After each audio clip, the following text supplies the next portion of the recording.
karena kapal karam itu kan banyak sekali orang itu menganggapnya harta karun gitu ya, ada yang mencuri artefak-artefaknya gitu ya, kargonya, ada juga yang memotong besi-besinya gitu ya, besi-besi kapal dipotong. Nah ini sekarang Indonesia itu mengalami masalah seperti itu.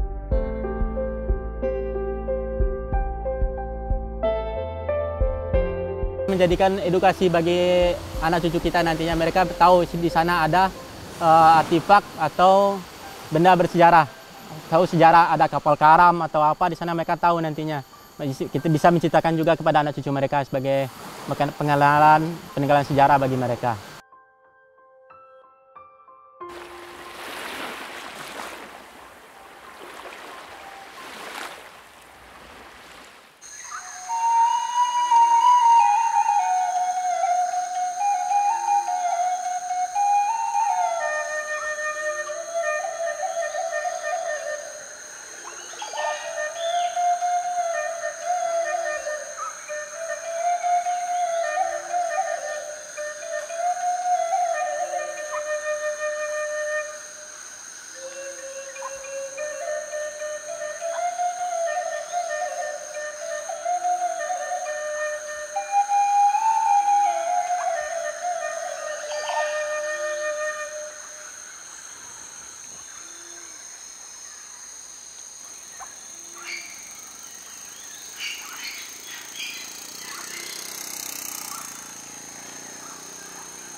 Lihat teman-teman, jadi nanti kita kan beberapa hari lagi akan pergi ke lapangan nih gitu ya. Nanti buat ya semuanya satu-satu siapa.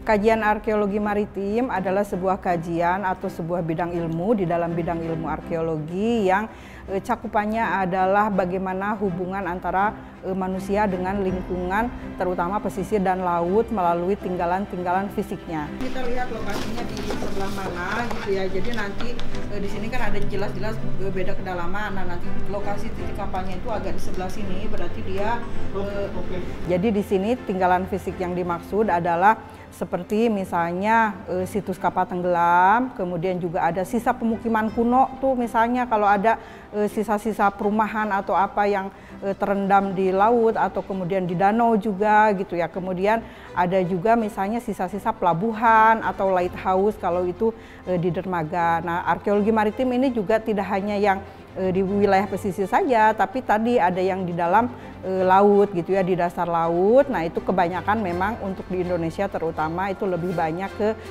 situs kapal tenggelam. Situs kapal tenggelam ini dari berbagai periode gitu ya, jadi ada dari masa kerajaan-kerajaan kuno gitu ya, kemudian dari masa dinasti-dinasti, misalnya dinasti Tang, dinasti Sung, kalau dari China gitu ya, karena banyak sekali kapal-kapal yang membawa muatan dari Cina yang tenggelam di Indonesia. Nah, jadi kita bisa ketahui periodenya, oh ternyata ini dari dinasti apa. Pokok kajian yang lain adalah situs kapal tenggelam dari masa Perang Dunia II, karena itu masih termasuk dalam cakupan benda cagar budaya yang ada batasan umur.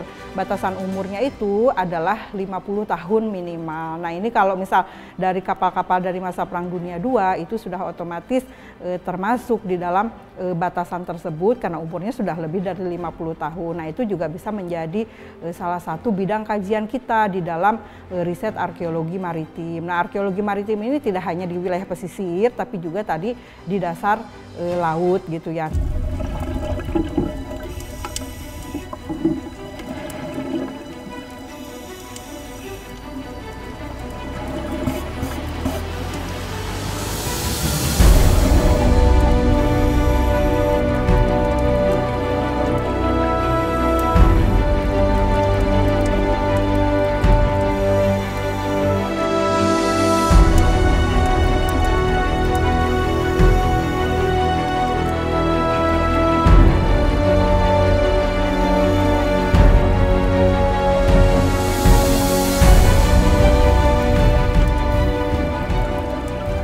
kita ada istilah juga yang disebut benda muatan kapal yang tenggelam. Nah, ini memang tercantum ya di dalam beberapa undang-undang kelautan gitu ya yang terkait dengan pekerjaan kita di Kementerian Kelautan. Nah, ini benda muatan kapal tenggelam ini itu sebenarnya adalah artefak-artefak peninggalan yang ada di dalam kapal yang tenggelam gitu ya. Nah, tadi kita lihat kapal yang tenggelam itu kapal yang dari tahun berapa gitu ya. Tidak semua juga kapal tenggelam itu menjadi objek dalam riset arkeologi maritim. Tapi kalau misal kapalnya itu dari masa lalu, kapal yang bersejarah, dari kapal perang gitu, kemudian di dalam kapalnya itu ada tinggalan-tinggalan artefak apa saja yang ada di situ, apakah itu kargo ataukah itu komoditas perdagangan gitu ya. Nah, ini yang disebut BMKT.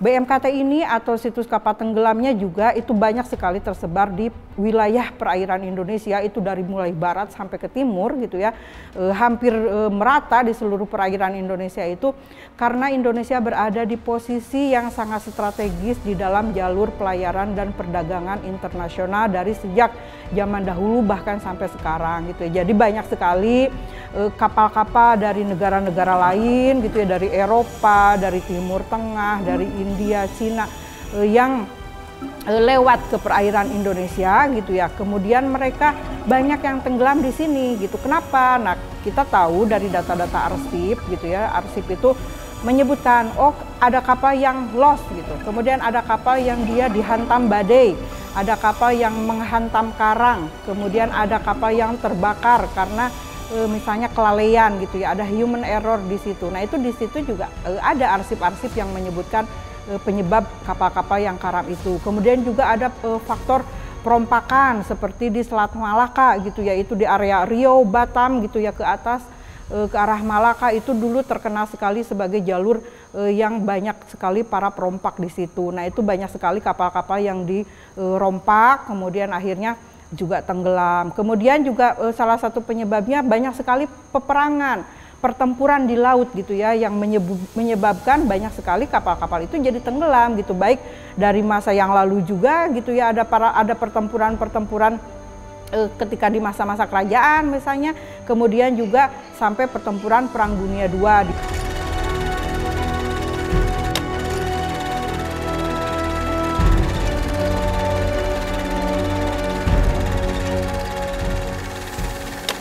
Kemudian banyak sekali pertempuran di wilayah perairan Indonesia. Kita bisa melihat bangkai kapal dari masa Perang Dunia itu ada yang dari mulai Pulau Weh di ujung di barat Sumatera gitu ya, sampai ke Halmahera, Morotai gitu ya, sampai ke Papua, itu banyak sekali kapal-kapal dari masa Perang Dunia.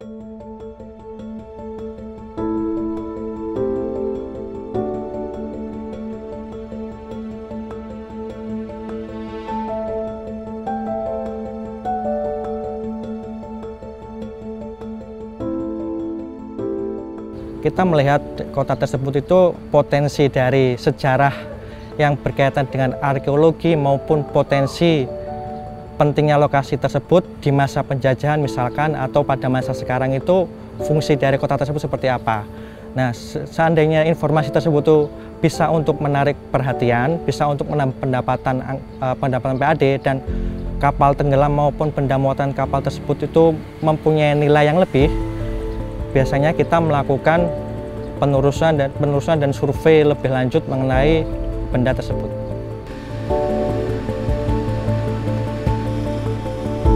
Jadi kalau kita akan pergi ke lapangan gitu ya, untuk menentukan apakah misalnya satu situs itu harus kita riset atau tidak, atau apakah ada laporan masyarakat atau tidak tentang satu situs gitu ya. Nah, ini biasanya kita banyak sekali juga mendapatkan laporan dari masyarakat adanya satu titik situs, baik itu situs kapal tenggelam saja ataukah di situ ada sebaran artefak gitu ya. Nah, biasanya kami mendapat juga banyak laporan dari masyarakat. Nah, ini juga kita tindak lanjuti.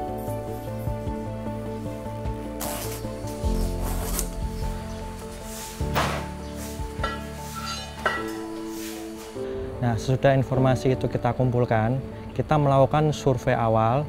Survei awal tersebut meliputi pengumpulan dari data-data mengenai kondisi arus, kondisi kedalaman, serta kondisi dari kerentanan yang mungkin ada dan potensi objek wisata yang ada di kota tersebut.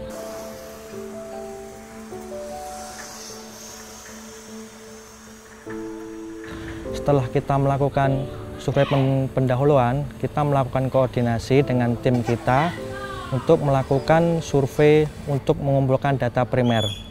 Data primer tersebut kita melakukan langsung di lapangan. Kita hari ini akan melakukan kegiatan penyelaman di pantai ini kedalaman sekitar 20 meter. Ada bangkai kapal tenggelam di situ beserta sebaran artefak gitu ya.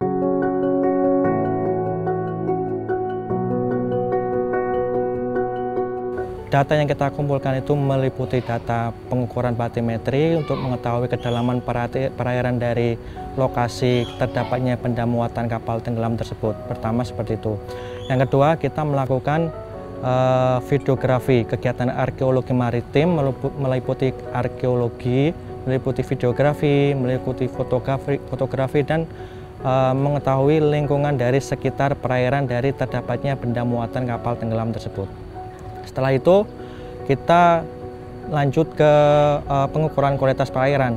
Di sana bertujuan untuk mengetahui kondisi dari perairan tersebut yang kita sesuaikan dengan peraturan dari Kementerian Lingkungan Hidup tahun 2004 tentang kualitas perairan yang cocok untuk kehidupan biota maupun untuk kawasan wisata perairan laut di daerah tersebut.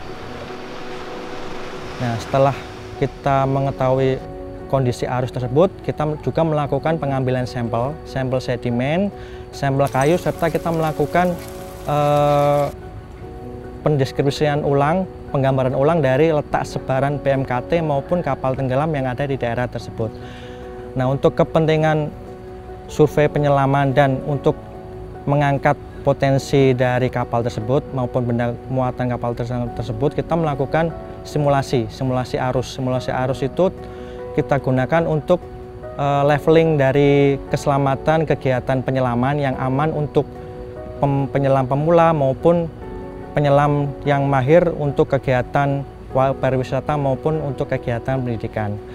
Nah, untuk mengetahui tersebut kita juga melakukan pemasangan alat yang bernama ADCP, Automatic Doppler Current Meter, untuk mengetahui arus di kedalaman sekitar tempat ditemukannya shipwreck atau kapal tenggelam dan BMKT tersebut.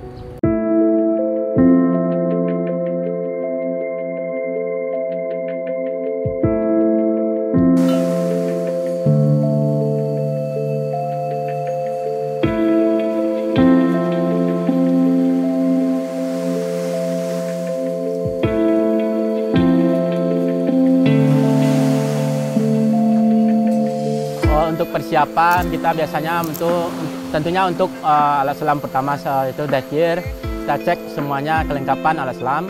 Dilanjutkan kita mempersiapkan rollometer sebagai alat pengukur untuk bikin baseline, terus kamera underwater.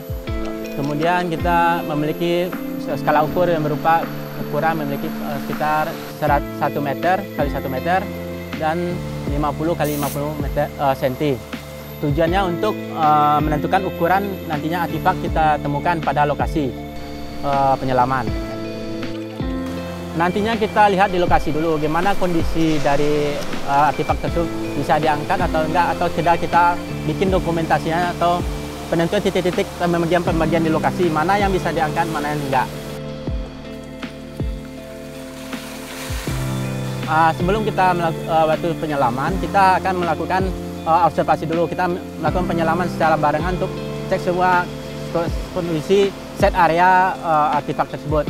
Terus kita lakukan penebaran baseline, biasanya antara ukuran 50 sampai 100 meter. Itu pun dibagi atas 2 kedalaman. Biasanya jarak antara satu kedalaman itu, misalnya kita patok kedalaman 1 di kedalaman 15, terus kemudian kedalaman 10 meter. Jadi kita melakukan transek pada kedalaman tersebut untuk pembagian titik-titik lokasi untuk artefak tersebut. Nanti kita udah ketentuan titiknya, kita kasih itu buoy untuk penanda-penanda dulu setiap artefak tersebut. Terus untuk bagian yang bisa diangkat kita pakai life bag ke atas, dan terus yang bisa diangkat bisa barengan dengan masukkan ke keranjang atau boni yang transparan yang bisa mengangkat ke atas.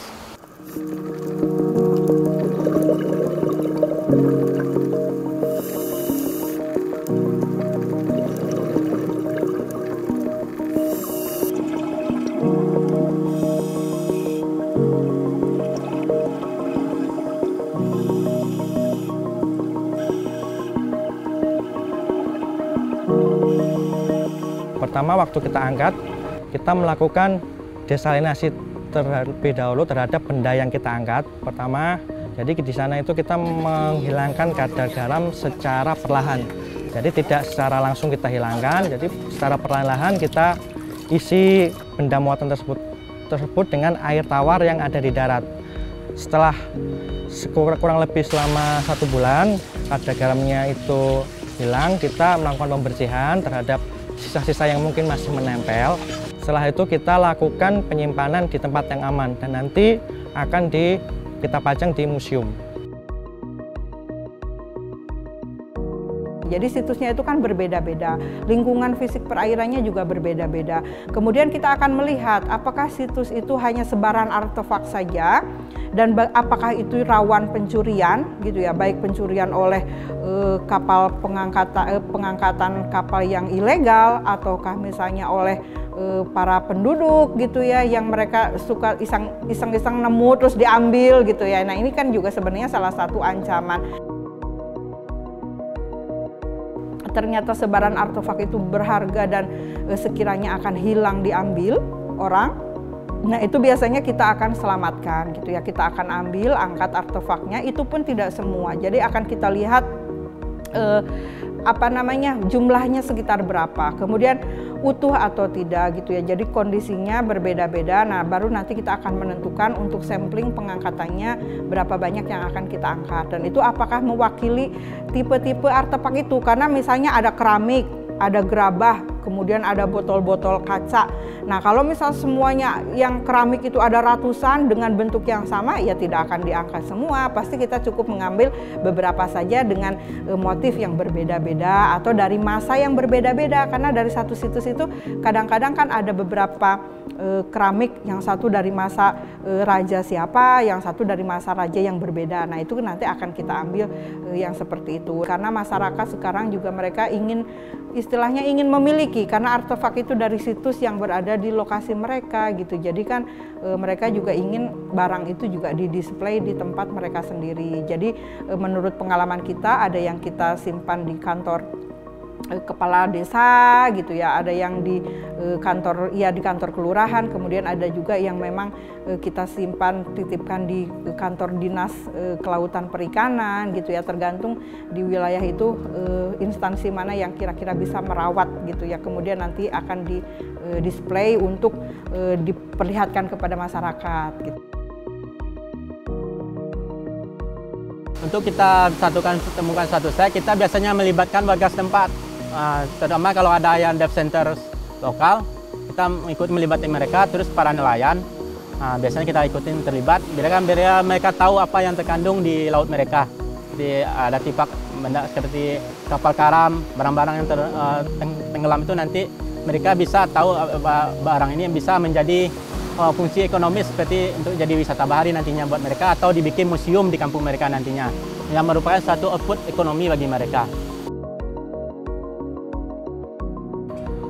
Kendala saat ini yang pernah kita alami, pertama itu mengenai kondisi lingkungan ya. Kondisi lingkungan kan keadaan perairan Indonesia itu berbeda. Jadi kadang arus itu ada yang kencang atau sedimentasinya sangat tinggi sehingga menyebabkan itu visibility itu rendah.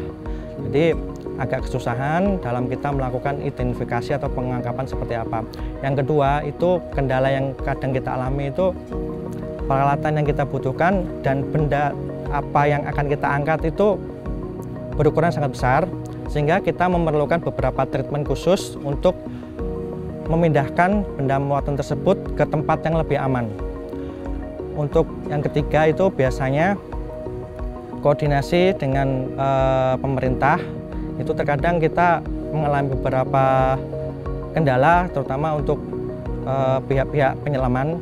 Kadang ada kurang sepahaman antara apa yang akan kita angkat dengan apa yang terdapat di benda muatan kapal tenggelam tersebut itu.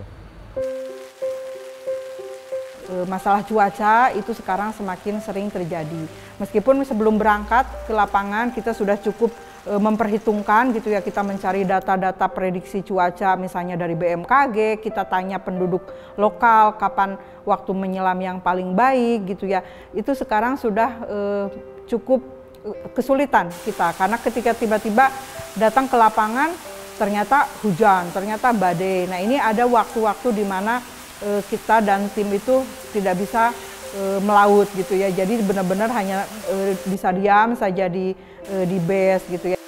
Kondisi cuaca yang cukup ekstrim, yang itu cukup mengganggu gitu ya berjalannya kegiatan riset. Tapi juga tidak hanya berjalannya kegiatan riset saja, ternyata cuaca ekstrim ini juga mempengaruhi bangkai kapal sendiri gitu ya. Jadi ada situs-situs bangkai kapal itu yang mereka jadi rusak gitu ketika ada cuaca yang ekstrim gitu ya. Jadi ketika ada gelombang tinggi, kebetulan si bangkai kapalnya dia dari kedalaman 3 meter, pas kita menyelam itu sudah banyak sekali yang patah-patah gitu ya. Jadi sisa-sisa kapalnya itu ada yang patah-patah, ada yang rusak, ambruk gitu.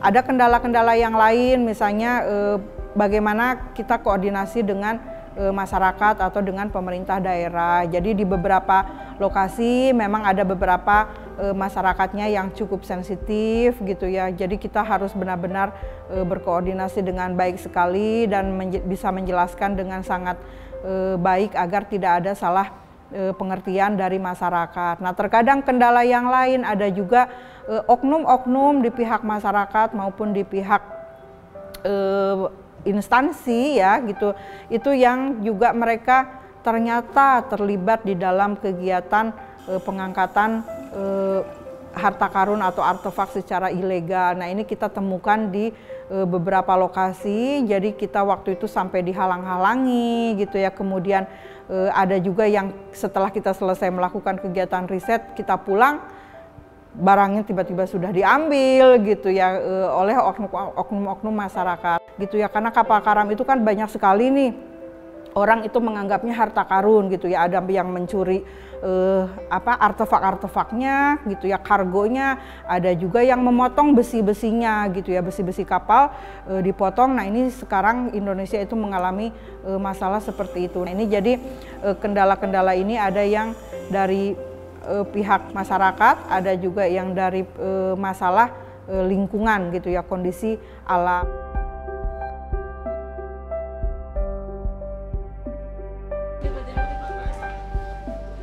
Arkeologi maritim itu dirasa juga sangat penting untuk Indonesia, karena satu, peran arkeologi maritim itu bisa mengungkap sejarah maritim Nusantara, bagaimana tadi Nusantara berperan sangat besar di era perdagangan dan pelayaran internasional dari zaman dahulu gitu ya, sampai sekarang ketika Nusantara berada di jalur utama, jalur sutra maritim dan jalur rempah. Nah, ini dari arkeologi maritim inilah kita bisa mendapatkan bukti-bukti fisik peninggalan arkeologi bawah air berupa kapal tenggelam kah, atau benda muatan kapal tenggelamnya, atau BMKT-nya, artefak-artefaknya. Dari situ kita bisa bercerita, di situ kita membangun narasi bahwa oh memang Nusantara saat itu sangat penting kedudukannya di dunia internasional gitu ya, dengan bukti oh ada kapal dari Eropa, oh ada kapal dari Timur Tengah, ada kapal dari Cina, kemudian juga